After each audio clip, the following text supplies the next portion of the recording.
దేశంలో మరొక భారీ విమాన ప్రమాదం త్రుటిలో తప్పింది. ఢిల్లీ నుంచి గోవా వెళ్తున్న విమానంలో సాంకేతిక లోపం తలెత్తింది. గాల్లో ఉండగానే విమాన ఇంజిన్ పాడైనట్లుగా తెలుస్తోంది. సకాలంలో గుర్తించిన విమాన పైలట్ ఏటీసీ సూచనలతో ముంబై విమానాశ్రయంలో విమానాన్ని ల్యాండ్ చేశాడు. అత్యవసరంగా ల్యాండింగ్ జరిగినట్లుగా తెలుస్తోంది. ప్రమాద సమయంలో విమానంలో 300 మంది ప్రయాణికులు ఉన్నారు. ఈ నేపథ్యంలో 300 మంది ప్రయాణికులు సేఫ్గా బయటపడ్డారు. ఒక భారీ డిజాస్టర్ త్రుటిలో తప్పిందనే చెప్పాలి. ఇంజిన్లో సమస్య తలెత్తింది. ఇంజిన్ ఫెయిల్ అయినట్లుగా తెలుస్తుంది. సహజంగా విమానంలో 2 ఇంజిన్లు ఉంటాయి. ఒక ఇంజిన్ ఫెయిల్ అయినా రెండో ఇంజిన్ మీద సహజంగా రన్ అవుతుంది. అత్యవసర ల్యాండింగ్ వరకైనా రన్ చేస్తూ ఉంటారు. ఈ నేపథ్యంలోనే ఈ ఢిల్లీ నుంచి గోవా వెళ్తున్నటువంటి విమానంలో ఇంజిన్లో సమస్యలు తలెత్తడంతో ఇమ్మీడియట్గా ముంబైలో ల్యాండ్ చేసినట్లుగా తెలుస్తుంది. అత్యవసర ల్యాండింగ్ జరిగినట్లుగా తెలుస్తుంది. ఇలాంటి విమాన ప్రమాదాలు ప్రతిరోజు నమోదవుతున్న తరుణంలో విమానంలో సమస్యలు, సాంకేతిక లోపాలు లేదంటే ఇతరత్ర కారణాల వల్ల అనేక సందర్భాల్లో విమాన ప్రమాదాలు జరుగుతున్న తరుణంలో ప్రయాణికులు భయాందోళనకు గురవుతున్నారు. ముఖ్యంగా ఈ మధ్య జరిగినటువంటి అహ్మదాబాద్ విమాన ప్రమాదం మనం చూసాం. ఎంత ఘోరమైనటువంటి ప్రమాదం జరిగిందో. 270కి పైగా ప్రజలు, అమాయకులు మృత్యువాత పడినటువంటి పరిస్థితి. ప్రథమంగా ఇంజిన్ సమస్యలే కారణం అంటూ తెలుస్తోంది. అంటే దీనికి సంబంధించి విచారణ జరుగుతుంది. అహ్మదాబాద్ విమాన ప్రమాదానికి సంబంధించి అనేక రకాలైనటువంటి విమర్శలు ఉన్నాయి, అనేక రకాల డౌట్స్ ఉన్నాయి. ప్రధానంగా ఫ్యూయల్ పంప్ చేసేటువంటి స్విచ్ ఆఫ్ అయింది అంటూ అక్కడ కాక్పిట్లో రికార్డ్ అయింది.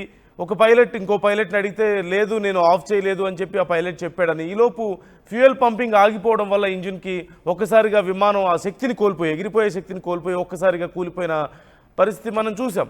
ఈ నేపథ్యంలో దీనికి సంబంధించి ఇంకా చాలా విషయాలు దాస్తున్నారు అంటూ కూడా కొన్ని విమర్శలు వస్తున్నాయి. పూర్తి సమాచారాన్ని బయటికి చెప్పడం లేదని రకరకాల అనుమానాలు వ్యక్తమవుతున్నాయి. ప్రధానంగా కాక్పిట్లో అసలు ఏం జరిగింది, బ్లాక్ బాక్స్లో రికార్డ్ అయినటువంటి వివరాలను ఎందుకు బయటకు చెప్పలేకపోతున్నారు అనే అంశం కూడా పెద్ద చర్చనీయాంశంగా మారింది. మరోవైపు ఇప్పుడు ఢిల్లీ నుంచి గోవా వెళ్తున్నటువంటి విమానం కూడా త్రుటిలో పెను ప్రమాదం నుంచి తప్పించుకుంది. రైట్ మనోజ్ జాయిన్ అవుతున్నారు, నా కొలీగ్. ఒకసారి మనోజ్తో మాట్లాడదాం. మనోజ్, ఢిల్లీ నుంచి గోవా వెళ్తున్న విమానం ఇంజిన్లో సమస్య కారణంగా అత్యవసరంగా ల్యాండ్ చేసినట్లుగా తెలుస్తుంది. డీటెయిల్స్ ఎలా ఉన్నాయి? అయితే ఎగ్జాక్ట్ గా నిజంగానే విమాన ప్రమాదాలు అంటే ప్రజలంతా బెంబేలెత్తిపోతున్నారు. విమానాలు అంటేనే గతంలో మనం చాలా వరకు సేఫెస్ట్ మోడ్ ఆఫ్ ట్రాన్స్పోర్టేషన్ గా మాట్లాడుతున్నాం. But this is became the dangerous mode of transportation. ఎట్లా అంటే నిజంగా ఒకవైపు ఎయిర్ ఇండియా, మరోవైపుగా ఇండిగో, ఇలా రకరకాల ఫ్లైట్స్. మొన్న మనం చూసాం అహ్మదాబాద్ విమాన ప్రమాదం తర్వాత రోజుకొకటి చొప్పునటువంటి ప్రమాదాలు జరుగుతున్నాయి. తాజాగా గోవా నుంచి ఢిల్లీ నుంచి గోవా వెళ్తున్నటువంటి ఈ flight IndiGo flight 606271 from Delhi declared pan. గతంలో మనం చూసాం మేడే అనేటువంటి కాల్ అహ్మదాబాద్ విమాన ప్రమాదానికి సంబంధించి చూసాం. ఇప్పుడు కొత్తగా పాన్ అనే పదం వినపడుతుంది. It's not like life threat. Life threat కి సంబంధించిన అంశం ఏం కాదు, పెద్దగా ప్రాణాలు పోయేటటువంటి ప్రాణాంతకం ఏం కాదు. కానీ ఎమర్జెన్సీ అనే దానికి ఈ పాన్ అనేటువంటి టెక్నికల్ టర్మ్ ని పైలట్స్ యూజ్ చేస్తూ ఉంటారు. సో ముంబై ఎయిర్పోర్ట్ దగ్గర ఈ విమానం ల్యాండ్ అయింది. The flight Airbus A320 neo air craft carrying 191 people from Delhi Indira Gandhi international airport Goa airport. 191 మంది ప్రయాణికులు దాంట్లో ఉన్నారు. సో ఇండిగో విమానం ఇది ఢిల్లీ ఇందిరాగాంధీ ఇంటర్నేషనల్ ఎయిర్పోర్ట్ నుంచి గోవా ఎయిర్పోర్ట్ వైపు వస్తుంది. ఇంజన్ ఇష్యూ, గాల్లో ఉండగానే ఒక్కసారిగా ఇంజన్ లో సమస్య తలెత్తింది. దీంతో ఒక్కసారి సడన్ గా 9:53 సమయంలో నిన్న సాయంత్రం ముంబైలో ఎమర్జెన్సీ ల్యాండింగ్ కావడం జరిగింది. సో ఒక్కసారిగా ఈ సంబంధించి ఎమర్జెన్సీ ఒక ఇంజన్ ఆగిపోవడం చిన్న విషయం కాదు. గాల్లో ఎగురుతుండగానే ఇంజన్ ఒక సమస్య తలెత్తిందని డెఫినెట్ గా one engine can carry, but అది పూర్తి స్థాయిలో అంత ఫోర్స్ ని ఉపయోగించకపోవచ్చు. మనం చూస్తాం అహ్మదాబాద్ విమాన ప్రమాదంలో ఏం జరిగింది. 2 ఇంజన్లు ఆగిపోయాయి, దీంతో అక్కడ కుప్పగొలిపోయింది. ఆల్రెడీ ఒక ఇంజన్ లో సమస్య తలెత్తిందన్నప్పుడు డెఫినెట్ గా ఒక ఇంజన్ పైన చాలా దూరం క్యారీ చేయడం తప్పు. అది డెఫినెట్ గా డేంజరస్ ట్రావెలింగ్ అని గమనించిన పైలట్ వెంటనే పాన్ అనేటువంటి కాల్ తోనే ఏటీసీకి ఇన్ఫర్మేషన్ ఇస్తే ముంబైలో 9:53 PM కి ల్యాండ్ అయింది. Mumbai airport officials told that the incident took place when Indigo flight was flying about 100 nautical miles from Bhubaneswar. So 100 nautical miles భువనేశ్వరం నుంచి అది వచ్చినటువంటి ఆ డిస్టెన్స్ లో ఒకసారిగా ఈ పాన్ అనేటువంటి ఆ లాంగ్వేజ్ ద్వారా ఇన్ఫర్మేషన్ ఏటీసీ రావడంతో pan an urgent message indicating a non-life threatening emergency due to malfunction in the engine number. So first engine దీనిలో బ్రేక్ అయిపోయింది, సెకండ్ ఇంజన్ రన్నింగ్ లో ఉంది, ఫస్ట్ ఇంజన్ బ్రేక్ అయిపోయి కొంత ఇష్యూ తలెత్తడంతో పాన్ అని అంటే అర్జెంట్ గా ల్యాండ్ కావాల్సిన సిచ్యువేషన్ ఉందని చెప్పి వెంటనే ఏటీసీకి ఇన్ఫర్మేషన్ ఇస్తే ముంబై ఎయిర్పోర్ట్ క్లియరెన్స్ వచ్చిన తర్వాత వెంటనే ముంబై ల్యాండ్ అయిపోయింది. అక్కడ టెక్నికల్ సమస్య ఏంటి అనేది ఇంకా కూడా ఫైండ్ అవుట్ చేయలేకపోతున్నారు. So Chhatrapati Shivaji Maharaj international airport లో ఈ విమానం అయితే ల్యాండ్ అయింది. Around 9:32 PM the flight crew requested diversion to Mumbai. 9:32 PM కి వెంటనే ఇటు ముంబై డైవర్షన్ ఇస్తున్నాము, వెంటనే ఎమర్జెన్సీ సిచ్యువేషన్ వచ్చిందని చెప్పి ఇన్ఫర్మేషన్ ముంబై ఏటీసీకి వచ్చినట్టు తెలుస్తోంది.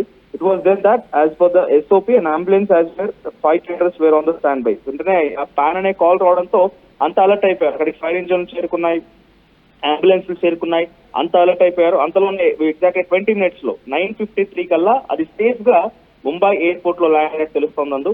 సో 191 passengers తో ఆ విమానం వెళ్తోంది. సో గాల్లో ఉండగానే ఇంజన్ బంప్ ఫెయిల్ అవడంతో ఒక్కసారిగా అక్కడ పైలట్ అలర్ట్ అయిపోయి ముంబైలో ల్యాండ్ చేయాల్సిన పరిస్థితి వచ్చింది. 9:32 కి ఆ ఎమర్జెన్సీ కాల్ ని ఏటీసీ రిసీవ్ చేసుకుంటే 9:53 కి ల్యాండ్ అయింది. గతంలో కూడా నందు 5 jet flight from Pune to Delhi, అది కూడా ఒక టెక్నికల్ సమస్యతో కారణంగా అది కూడా టేక్ ఆఫ్ అయినటువంటి తక్కువ సమయంలోనే అది ఆగిపోవాల్సి వచ్చింది. Passengers on board claim the flight which was originally scheduled to depart from 12 PM. June 13వ తేదీన 12 PM కి వెళ్లాల్సినటువంటి ఆ విమానం కాస్త 9 గంటల ఆలస్యమైంది సుమారుగా. సో గతంలో కూడా స్పైస్ జెట్ లో ఇటువంటి ఘటన చోటు చేసుకుంది. మొన్న ఈ మధ్య చూసాం మనం డైరెక్ట్ గా ఒక స్పైస్ జెట్ విమానం కూడా ఎగురుతూ ఉండగానే 12 మంది ప్యాసింజర్స్ తో వెళ్తుంది. అదొక ప్రత్యేకమైనటువంటి మెడిసిన్స్ కోసం క్యారీ చేసే విమానం తెలుస్తోంది. అది కూడా గాల్లోకి ఎగరాల్సినటువంటి ఆ సమయంలో ఒక్కసారిగా సాంకేతిక లోపంతో తిరిగి అక్కడే ఆగిపోవాల్సి వచ్చింది. సో ఇటువంటి విమాన ప్రమాదాలు చూస్తుంటేనే ప్రజలంతా కూడా విమాన ప్రమాదాలు అంటేనే అయ్యో బాబు అనే రకంగా ఆశ్చర్యపోతున్నారు. ది సేమ్ టైం భయప్రాంతం కూడా గురవుతున్న పరిస్థితి కనబడుతోంది. ఏదేమైనా ఈ ఫ్లైట్ అయితే ఎటువంటి ఇబ్బంది లేకుండా సేఫ్ గా అయితే ల్యాండ్ అయింది. కానీ గాల్లోకి ఎక్కిన తర్వాత టెక్నికల్ సమస్య రావడం అనేది కొంత ప్రయాణికులు కూడా భయాందోళన చేస్తోంది. వరుసగా ఇటువంటి ప్రయాణాలకు సంబంధించి ప్రజలు వెళ్తూ ఉంటారు, చాలా ఈజీగా సేఫ్ గా వెళ్ళాలనుకుంటున్నారు. కానీ అనుకున్న లక్ష్యాలను వాళ్ళు చేయడంలో మాత్రం కొంత విఫలమవుతున్నట్టుగానే కనబడుతోంది. సో ముంబై ఎయిర్పోర్ట్ లో చాలా సేఫ్ గా అయితే ల్యాండ్ అయింది. ఎటువంటి క్యాజువాలిటీస్ లేవు, but there is an emergency అన్నట్టుగా వారి నుంచి ఇన్ఫర్మేషన్ రావడంతో ఒక హాట్ టాపిక్ గా మారింది. Right, thank you Manoj, thanks for the details. మొత్తం మీద ఈ ఘటన నేపథ్యంలో ప్రయాణికులు తీవ్ర ఆందోళన వ్యక్తం చేశారు. 300 మంది ప్రయాణికులు ఉన్నారు. ఏ కొద్దిపాటి తేడా జరిగినా సరే 300 ప్రాణాలు గాలిలో కలిసిపోయేటువంటి చాలా సున్నితమైనటువంటి పరిస్థితులు మనం చూస్తూనే ఉన్నాం. అహ్మదాబాద్ ఘటన తర్వాత చాలామంది ప్రయాణికులు అసలు విమాన ప్రయాణం అంటేనే భయపడుతున్నటువంటి పరిస్థితి, ఏ క్షణంలో ఏం జరుగుతుందో అని భయపడాల్సిన పరిస్థితి నెలకొంది. అందులోనూ ఫ్రీక్వెంట్గా విమానాలకు సంబంధించిన సమస్యలు ఏదో ఒకటి వస్తున్నాను ఉన్న నేపథ్యంలో కూడా ఈ భయం మరింత పెరుగుతూ ఉంది. విమానాలకి సంబంధించిన మెయింటెనెన్స్ విషయంలో కంపెనీలు వ్యవహరిస్తున్నటువంటి తీరు కూడా ఇక్కడ మరొక ముఖ్యమైన అంశంగా మారింది. చాలాసార్లు ఇప్పుడు మొన్న అహ్మదాబాద్ విమాన ప్రమాద ఘటన సమయంలో కూడా మిగతా కొన్ని విమానాలకి సంబంధించి మెయింటెనెన్స్ సరిగా లేదని, సరైన సమయంలో సర్వీసింగ్ లేదని, లేదంటే సాఫ్ట్వేర్ అప్డేట్స్ సరిగా ఉండడం లేదని, లేదంటే కొన్ని పార్ట్స్ ఎక్స్పైర్ అయిపోయిన తర్వాత కూడా వాటినే కొనసాగిస్తున్నారని, డబ్బు ఖర్చు పెట్టడానికి ఇష్టం లేక ఇలా ప్రయాణికుల ప్రాణాలతో చెలగాటం ఆడుతున్నాయి కొన్ని సంస్థలు అంటూ కూడా వచ్చినటువంటి సర్వే రిపోర్ట్స్, అలాగే వచ్చిన విమర్శలు మనం చూస్తూనే ఉన్నాం. ఈ నేపథ్యంలో ఇప్పుడు చోటు చేసుకున్నటువంటి ఘటన ఇంజిన్ ఫెయిల్ కావడంతో ఇండిగో విమానం ఈ అత్యవసర ల్యాండింగ్ ఘటన ప్రస్తుతం చర్చనీయాంశంగా మారింది. ఢిల్లీ నుంచి గోవా వెళ్తున్న విమానాన్ని ముంబై విమానాశ్రయంలో అత్యవసరంగా ల్యాండ్ చేశారు.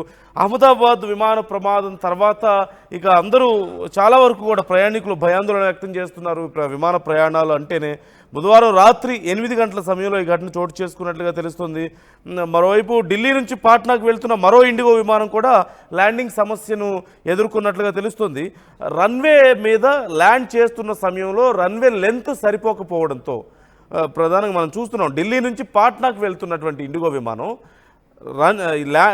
రన్ చేస్తున్న సమయంలో, రన్వే మీద ల్యాండ్ అవుతున్న సమయంలో రన్వే లెంత్ సరిపోక తిరిగి ఇమ్మీడియట్గా మళ్ళీ గాల్లోకి ఎగిరినట్లుగా తెలుస్తుంది. అంటే నేలకు టచ్ అయింది, ఒక కొద్దిగా దూరం వెళ్ళిన తర్వాత మళ్ళీ ఇమ్మీడియట్గా గాల్లోకి ఎగిరినట్లుగా తెలుస్తుంది, మళ్ళీ టేక్ ఆఫ్ అయినట్లుగా తెలుస్తుంది. ఈ నేపథ్యంలో దీనికి సంబంధించి కూడా ప్రయాణికులు తీవ్ర భయాందోళన వ్యక్తం చేశారు. ఎందుకు ల్యాండ్ అవుతున్న విమానం ఒక్కసారిగా ఎందుకు మళ్ళీ ఎగురుతుంది అని ఆందోళన వ్యక్తం చేశారు. అప్పటికప్పుడు వారికి ఏదో సమాధానం చెప్పినప్పటికీ కూడా తర్వాత మళ్ళీ వేరే దగ్గర ల్యాండ్ చేసి అప్పుడు వారిని సురక్షితంగా దించినట్లుగా తెలుస్తుంది. ఇలా వరుస ఘటనలు జరుగుతున్నాయి.